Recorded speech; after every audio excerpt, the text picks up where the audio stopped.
Hi, good evening. Welcome to Community Homeworks class this evening on putting your garden to bed. I think we have finally had a frost and it's time to finish up that gardening for this year and learn what you can plant over the winter.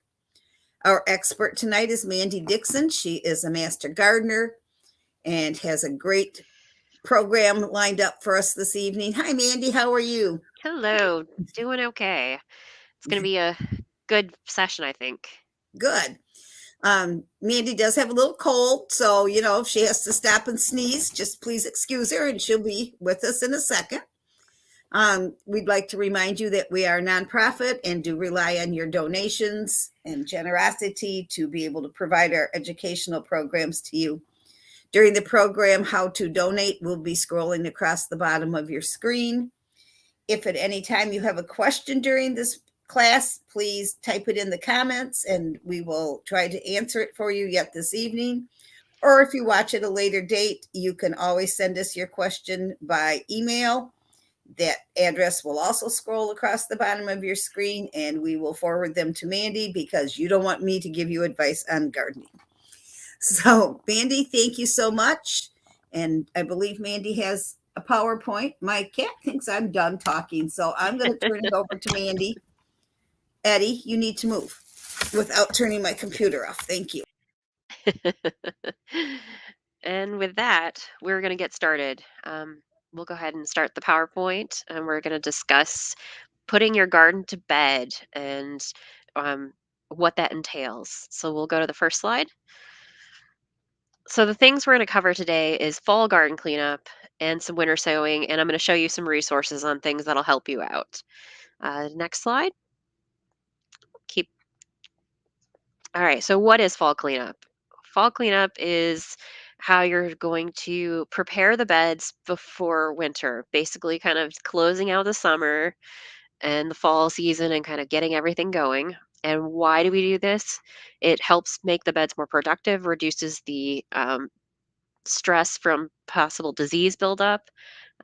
So we just want to make sure we've got the beds in good condition for the next stage of the next season. Next slide. So the priority chores, there's quite a few chores that you'll want to do, but none of them are very hard. So we just want to go through things you need to do. One is make sure you clean your gardening tools. You should be cleaning them between uses, but at the end of the year, you're going to want to do a nice thorough clean and get them prepped for the winter so they don't rust on you and they don't break down. So first, you're going to rinse off your dirt and any contaminants, dry thoroughly, scrub them if you need to remove any sap or anything that's kind of stuck on there. Wipe down the wooden handles with an oil, dry all the tools well, and then hang them. Don't put them on the ground where they touch the floor because the floor will have moisture on it and that will start breaking down your tools. So this will just make sure that what you've invested in will last longer. So the next chore on the next slide is disposing of diseased or you'll want to keep this up throughout the season. If you start catching it, getting a disease, you'll want to make sure you get that out of the garden and do not put that in your compost pile. We'll talk about composting a little bit next year, but for now, if you already have a compost pile, make sure you're not putting diseased or insect damaged plant material in the compost pile because you'll just bring that back into your garden the next year. So now we're going to want to take care of those beds. Your garden beds, you're going to want to either mulch them thoroughly or plant a cover crop. So you have a couple of options. They call cover crops a live mulch. And what that does is it puts nutrients back into your beds. And the mulch will also prevent weeds. It'll reduce the amount of winter weeds that you'll have. Because surprisingly, there are weeds that start to grow late summer, late winter or late fall, early winter, and then they will continue to grow right in the spring, and your beds will be overwhelmed by the time you get back to them in the spring.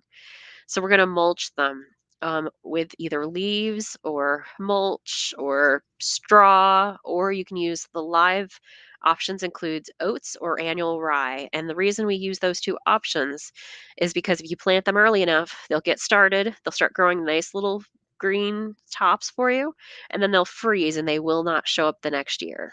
So you'll be able to just till those into your soil, and you've gotten some additional nitrogen built up in your soil for next spring.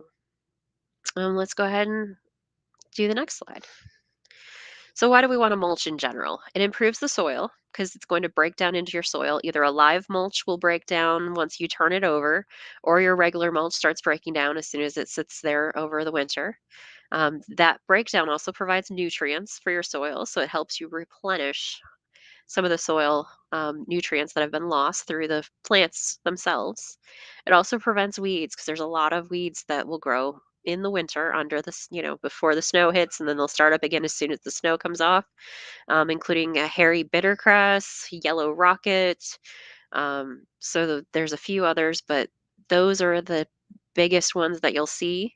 But if you look at this link, which I'm going to just leave there for a minute or two, you can find a whole article on those spring blooming lawn and garden weeds, and it'll show you pictures and it'll talk you through how to prevent some of those, which primarily is the mulch. But I'm going to leave that there in case you need to see that for a minute. The other thing that mulch does, it keeps the soil temperature a little more moderate. So in the winter, before the snow hits, if you mulch your beds, it'll keep those roots from freezing quite as hard. So like if you have some perennial plants, it gives them a little bit of extra protection for the winter if you just mulch the weeds, or I'm sorry, the roots. It also reduces the weeds, but it also keeps your soil gets your soil a little bit warmer in the spring a little quicker. Um, No, you can't use steel. I'm sorry. I'm going to read the question. Where do you find oats or rye to plant for cover crops? That is going to be a specialty seed store. You can't use steel cuts oats or rolled oats because those have already been processed and or heated, so they're going to not be able to germinate for you. Um, I would I have brought them at a feed mill before, but you also can buy them online. It's just a great way of mulching your beds with what they call a green manure. So let's go ahead. I think everybody's gotten that link. Let's go to the next slide. So mulch in general also conserves water because it doesn't allow for as much evaporation. It reduces the disease because a lot of diseases are soil borne, and what that means is that they reside in the soil. The mulch prevents the soil from bouncing up back onto the plants when it rains. So when it rains and you hit like a mud puddle, you can see that dirt just hitting your leaves and hitting your stems. By putting mulch on it, when the rain hits, it doesn't bounce the soil onto your plants. It also eliminates cultivating because it keeps your soil nice and loose. It doesn't allow it to compact as much, and it improves your production based on all of those reasons. So let's go to the next slide.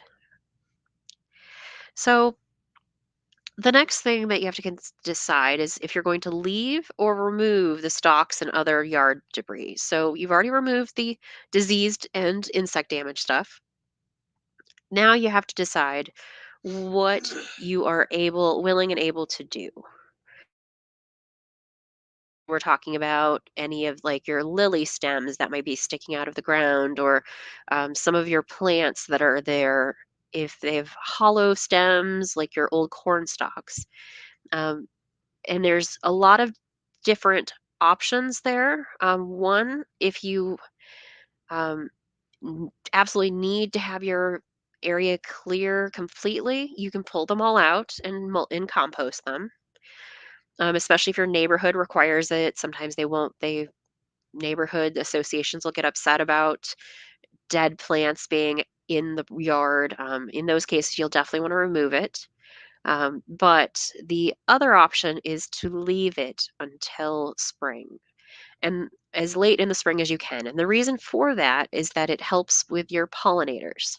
So in the summer and fall season, the insects will sometimes lay eggs in the stems and stalks of your plants. The ones that have, your lily stem that's sticking up in the base of it, there might be a insect that has buried or laid its eggs within the stems. There's a lot of different insects that do that. I know you've probably seen those bee hotels. It's the same concept where those hotels, if you notice, they have like what looks like a bamboo hole with a tube there, and that is inviting those pollinating insects to move into that because of the shape and the size. Well, some of the garden plants in your beds that have already died have that same shape and size, and they will use those. So the longer you can leave that plant material in your yard over the winter, it allows them to stay in those stems and to hatch the following spring. So the longer you can leave it in, the better off those insects are. Now, some people, like I said, for homeowners association reasons or local regulations or just personal preference, aren't able to do that. But if you are able to do that, that's more of an environmentally friendly choice. So I leave that open as a depends on your situation. I tend to leave most of my things for the winter and I pull them all out in the spring. But it is entirely a personal decision. The link here is to an Oregon State University, or I'm sorry, Oregon State Master Extension programs, one of their articles on pollinators. And it does, it's basically, should I wait to clean the garden up in this fall or the spring? So the longer you can hold off, the more chances those insects will have. So now the next thing you need to do, if you haven't already, is update your garden notebook with details on what went well and any challenges you've had. You'll notice from year to year, certain things are more of an issue than others. So you might have a wet year and the tomatoes just hated it. They had a lot of disease issues, um, but your beets loved it. So I tend to take a note of what kind of weather in general we've had and what plants have done well. If I've had, Mr. Woodchuck came out this year, so I'll note how he got in and what I did to try to prevent it. Anything that didn't grow well, anything that did. My leeks grew amazing, so that's a note. So you'll want to make sure you have a note and where you placed your plants if you don't have that already, because that'll help reduce disease if you rotate your plants. So, for example, if you put your tomatoes in one bed, you'll not want to put those tomatoes in that bed the next year. Generally speaking, you should try for a 3-year rotation where that same plant isn't in the same bed more than once every 3 years. It's an ideal world. You do what you can, but that is one of the ways to help reduce disease buildup. You'll also want to add any mineral supplements that you need for your beds, assuming you've done a soil test. So if you have soil test and it says you need more calcium, you'll want to put that specific supplement in your beds in the fall so that it has time to dissolve into the soil over the winter. Next slide. And then because, it's that time of the year, you'll start sketching out next year's plans. And I think that's the most fun part of this is just getting ready, put everything to bed, let everything go to sleep, start healing for the winter, prep, snuggle in with your blanket and pull out those seed catalogs that'll start coming here in the next couple of months and start writing out next year's plans. And once you have an idea of next year's plans, we're going to go to the next slide. We're going to talk about how you can plant some stuff in the We're going to talk about winter sowing. Next slide. So winter sowing, you have to start by deciding what you want to grow. Because if you don't decide what you want to grow, then you're not going to be able to educatedly decide what you're going to plant. If you always plant, you always plant certain kind of plants, then you've at least got to start. But so you'll want to get a head start on some of these plants by using the winter sowing method. Now, what is winter sowing? It's an outdoor method of seed germination, and it requires just 2 things: miniature greenhouses, which we use water and milk jugs, and Mother Nature. So let's go to the next slide. Why winter sow? You get a head start on spring. you get to put in some work before the spring, summer when life gets busier. I know when spring hits, I'm starting to plant my little seedlings inside. I'm starting prepping, working on cleaning, up the garden the rest of the way. I, Life gets busy when I hit spring or summer. In the winter, I have a little more time, especially after Christmas. I usually get these planted right around January so that they've got time to be outside. So in the winter, you have a little more time on your hands sometimes for some of us. It also acts like Mother Nature. It's got a little bit of help, so it's a little more protected than Mother Nature, but it does follow the same freeze and thaw cycles. Your seeds will get those natural stratifications. And basically, what that means is your seeds will freeze and swell a little bit and thaw and melt, because the water expands and contracts for freezing and thawing. So these actions kind of loosen the seed coatings and let them split. But having them in a little greenhouse helps them speed up their growth in the spring. So let's go to the next slide. What can you winter sow?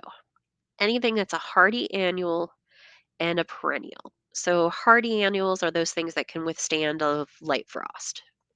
So like your broccolis and your um, some of your flowers and all of your perennials. And I also you tend to just plant some of the other ones too, just to play with them.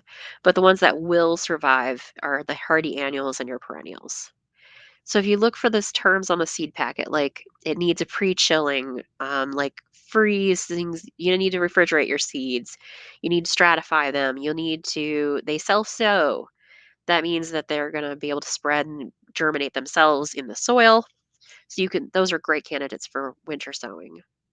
Um, those things that you can plant outdoors in early spring when there's still frosts. Any hardy seeds, all of those things that can be sown early, they will make it through a winter sowing. And like I said, you can always try stuff out and see what happens too. Let's go to the next slide. So how do you winter sow? We're going to go through an example here. Just a real simple example of something you can do at your house. So you've got your milk jug. Make sure you clean it up and cut the top half um, so it can fold open. You're not going to cut it all the way off. If you can see in this diagram, they left it connected at the handle. So you'll just cut it open and you'll put drainage holes in the bottom. So you want to be careful with that knife or scissors or whatever you use to cut the holes in the bottom. But make sure you have multiple holes. On the next slide, we're going to fill that container with potting soil. Best choice is a light, fluffy, well-draining potting mixture. You can use just something from the store, 2 to 3 inches worth. And then you're going to moisten that soil and put the seed on top of the soil and then add just a little bit more potting soil right on top to get as deep as it should go. So if the seed says it should go in an inch, put an inch worth of potting soil on top of that seed. So the next slide. And then you're going to want to label the container. So write what it is on the jug, tape it shut, and put it outside. And what I suggest you do is you put it in a place that's somewhat protected. So I like to stick mine under my patio table because it's just a mesh one. So it's not hidden from the sun because we need to keep it in the sunlight. But it's protected from gusts of wind. So the big thing is make sure it still has access to sunlight and it won't blow away with a blizzard. If you notice on this slide, the picture, they show them put them in trays. You can do that and put them somewhere on your table or next to your house as long as they have access to sunlight. Next slide. And then comes the fun part. So you've done this in like December, January, and you put them outside and they're in the snowbank. Happens. So now you get the fun part when the first thaws start to happen. When the first hit of spring, but when the nights are still freezing, they're going to start peeking out. So you're going to start having a little bit of green in the end of that winter cycle, just before the snow is completely melted everywhere else. At that point, you're going to want to start checking for water to make sure that they haven't dried out. You can open the tops, you can take the little tops, the actual plastic caps off, and make sure you gently moisten it, but don't pour it in because you don't want to move those seeds around. or those plants around, but then you close it. So if it's still freezing, you close it. But if it's a nice, warm, sunny day, open the lid, let them enjoy some sunshine, but make sure you close it before it gets cold again at night. So it's kind of one of those you get to just kind of keep an eye on them, make sure they get a little water, make sure they get a little sunshine, open the cap, close the cap.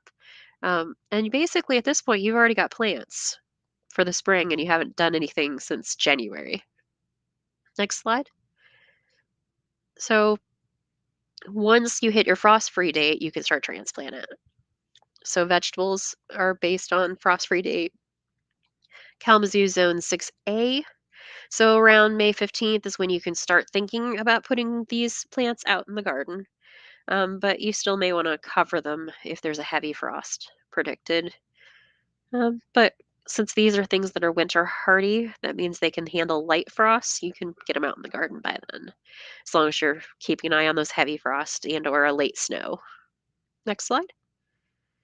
And we aren't doing the hands-on, but this is what it would look like in the spring if you start and try it out and take some pictures. Share with us if you tried it. Next slide. So here's some resources that'll help you with all the stuff we've talked about today. Next slide.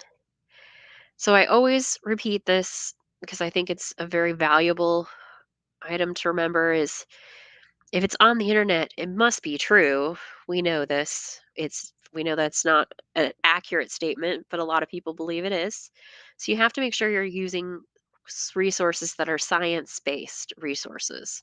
So things from your Michigan State, the Michigan State University Extension website. It's got a lot of good resources. There's a website here called Gardening in Michigan, migarden.msu.edu, and that's a lot of information on your veggies and how to set up your beds. There's also a site on winter sowing, so that's a www.wintersown.org. And then on that site, they have a page for how to winter sow. So that should give you a little bit of information, a little bit of help to get started. Let's go to the next slide.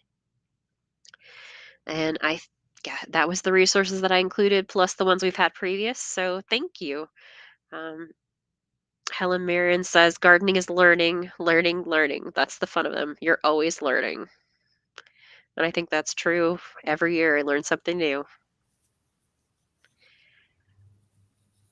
Do we have any questions tonight?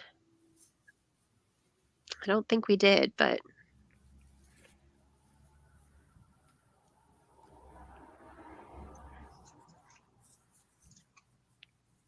doesn't look like it. Well, thank you. That I always learn so much when you give us a class that I didn't know I could plant rye or something. Would you Yeah, be able to get that like at Farm and Garden or I went Tractor Supply or I'm not sure if the big box like the big stores have it, but I went to a local, feed and seed supply, company, and they have it, the smaller guys. So I'm pretty sure you can find it from some of the smaller resources. Otherwise, you can or seen them online, and I've been able to buy some in the spring before and save it for the fall. how how do you feel about buying from the seed catalogs where it'll be like a bare root blueberry bush or something? I mean, it's probably the wrong terms, but do you find that that kind of stuff works, or are you better off to buy local for some things and order from catalogs for other things? I find that if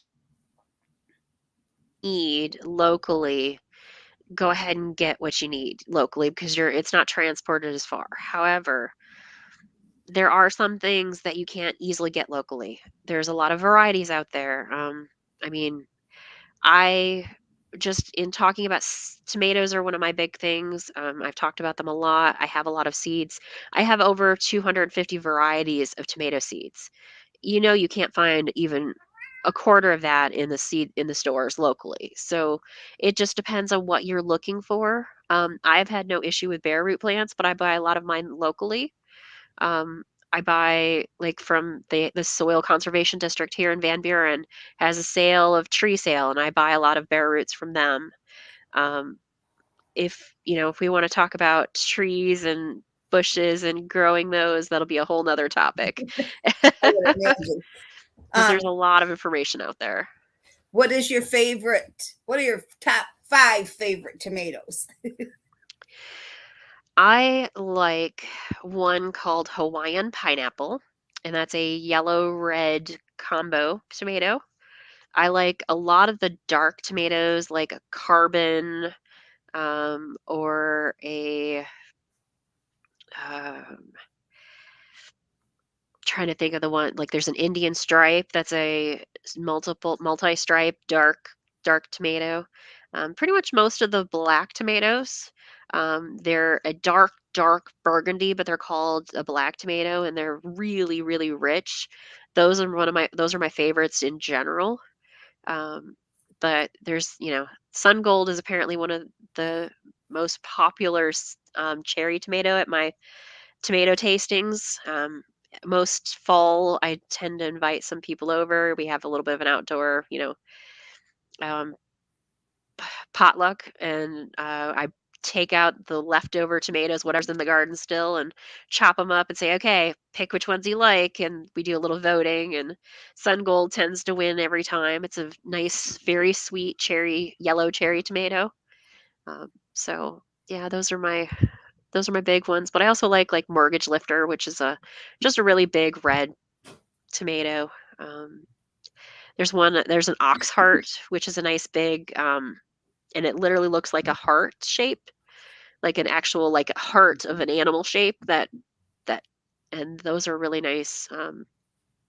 But I switch them up every year because I can't possibly grow that many tomatoes. So I was gonna say I want to come and see 250 varieties of tomatoes growing in your garden, but yeah, no, I can't grow nearly that many, so I tend to just try to rotate through them pretty quickly, and there's not very many repeats most years, but there's usually like I always pick some of different varieties. So I get some of those oxheart style and some of the reds and then some of the blacks and some of the yellow, a couple of two different kinds of cherry, and I rotate it that way. I planted some yellows the last 2 years, and I just don't think they taste like anything. Eh, Depends on Um, the variety. There's a lot of different varieties. If you just got to kind of feel which ones you like. Let's see. Somebody's got wild garlic. Ooh. Um, Wild garlic has these little teeny bulbs underneath the ground, and you have to get them all out. And they also can seed from the top if you don't take off the tops. So you've really got to pull those out when they're early in the early spring when they start, because wild garlic really starts you'll find those in May. So maybe you just missed it, but they're out there by May, June. You're going to definitely find those. So you'll want to pull them out in the spring. Because by the time you hit fall, they've already made those little little teeny bulbs underground, and that's how they spread. And they also have seed options. And if you miss it, then you're going to it'll keep spreading. But they're really easy to pull out as long as you're careful, because of the little bulbs underneath the ground. You got to get them all. Otherwise, you're going to have repeat repeat they're just going to keep coming back. Let's see. Should you cover your new rose bush or prune it back? Roses, I don't do a lot with roses. I do have a couple, and what I do is I clean up anything that is diseased or dead, because you can tell that they're dead. There's nothing coming on them, and it's got that dried out look. So I cut those off, and then I just mulch the base very well. And then in the spring, and usually I don't do my pruning until the spring, because parts of the rose will keep coming in. It's different kinds of roses. Most of them will come back in the spring on the same growth that you had before. But if you have a specific kind of rose, you may want to do some searching online. I know the MSU extension has some things on roses, so they might have something out there for you. But I wouldn't prune until spring, and I would just make sure you do at least a thorough layer of mulch underneath the plant, especially if it's a new plant, because you want to make it last over the winter. Is spring normally the best pruning time for everything? I mean, obviously, we're not talking vegetables at the moment because they're pretty much done. But Well, my fruit trees, potatoes I and do those in the spring. All my fruit trees get pruned in the spring, but I'm doing it in soup. When I say spring for pruning, I mean there's still a little bit of snow on the ground. Things have not, buds have not broken yet. You're trying to get it for your fruit trees prior to the leaf growth. So I usually end up out there sometime in March before the snow is fully melted. If we're having an early spring, I might be there at the end of February. So for fruit trees and for other plants, it really depends. Spring flowering plants, like your lilacs and stuff, you're not gonna prune those in the spring because you're gonna take off all your flowers. So it just all the other plants, you're gonna have to play it by ear. If it flowers in the spring, though, it's pretty safe bet you shouldn't prune it until after it's done flowering. okay. Anyone else have any questions? What was your cat's name? It has nothing to do with anything.